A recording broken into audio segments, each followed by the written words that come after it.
Polling సమయం దగ్గర పడుతున్న కొద్దీ అమెరికా అధ్యక్ష ఎన్నికల పోరు ఆసక్తికరంగా మారుతోంది. ఇప్పటి వరకు వచ్చిన ఎన్నికల సర్వేలో హిల్లరీ స్పష్టమైన ఆధిక్యంలో ఉండగా తాజాగా నిర్వహించిన సర్వేల్లో అందుకు భిన్నమైన ఫలితాలు వెలువడ్డాయి.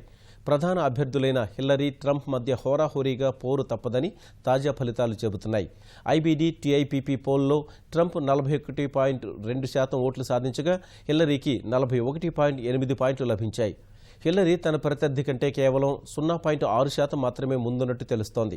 ఫాక్స్ న్యూస్ తాజా పోల్స్ ఫలితాలు సైతం రసవత్తర సమరం ఖాయమని తేలుస్తున్నాయి.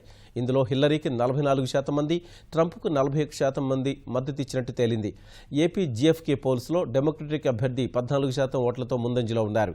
51% ఓటర్లు హిల్లరీకి మద్దతు పలకగా 37% మంది ట్రంప్కు మద్దతిచ్చినట్లు సర్వే ప్రకటించింది. యుఎస్ టుడే సఫోల్క్ విశ్వవిద్యాలయం ఈ నెల 20 నుంచి 24 మధ్య నిర్వహించిన సర్వేలో క్లింటన్ 47% ఓట్లతో ట్రంప్ కంటే 9% ముందున్నట్లు తెలిపింది.